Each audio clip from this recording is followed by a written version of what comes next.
خیبر پختونخوا کے زمشدہ ضلع شمالی وزیرستان میں سیکیورٹی فورسز کے آپریشن میں کم از کم 5 دہشت گرد ہلاک ہو گئے اور دہشت گردوں سے لڑتے ہوئے ایک سپاہی نے جام شہادت نوش کیا۔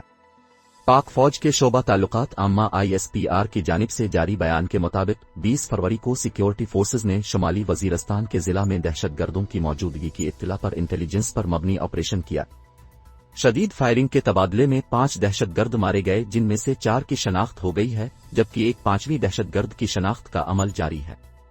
بیان میں بتایا گیا کہ مارے گئے دہشت گردوں سے اسلحہ اور گولہ بارود بھی برآمد ہوا، جس میں سب مشین گنز، دستی بم اور کثیر تعداد میں کلیبر راؤنڈز شامل ہیں۔ اس سلسلے میں مزید کہا گیا کہ مارے گئے دہشت گرد سیکیورٹی فورسز کے خلاف دہشت گردی، ٹارگٹ کلنگ اور اغوا برائے تاوان کی وارداتوں میں ملوث تھے۔ دریں اثنا سپاہی شبیر احمد بہادری سے لڑتے ہوئے دہشت گردوں کی شدید گولہ باری کے سبب زخمی ہوئے اور زخموں کی تاب نہ لاتے ہوئے جام شہادت نوش کیا۔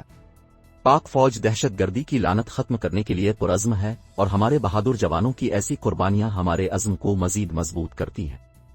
اس سے قبل 14 فروری کو شمالی وزیرستان میں سیکیورٹی فورسز نے چیک پوسٹ پر ایک دہشت گرد کے خودکش حملے کی کوشش ناکام بناتے ہوئے حملہ آور کو ہلاک کر دیا تھا۔ ISPR سے جاری بیان کے مطابق ایک دہشت گرد نے ضلع شمالی وزیرستان کے علاقے ڈبسالی میں فوجی چیک پوسٹ میں داخل ہو کر چھوٹے ہتھیاروں سے فائرنگ کی اور ایک گرینیڈ بھی فائر کرنے کی کوشش کی تھی۔ اس حوالے سے بتایا گیا تھا کہ فوجی اہلکاروں نے دہشت گردوں کو مؤثر جواب دیا تھا اور جس کے نتیجے میں دہشت گرد ہلاک ہو گیا تھا اور مارے گئے دہشت گرد کے قبضے سے ہتھیار اور بارود بھی برآمد کر لیا گیا تھا۔ قبل ازیں 6 فروری کو خیبر پختونخوا کے ضلع کرم میں افغانستان سے کالعدم تحریک طالبان پاکستان TTP کے دہشت گردوں کی جانب سے کی گئی تھی اور فائرنگ کے نتیجے میں پاک فوج کے 5 جوان شہید ہو گئے تھے۔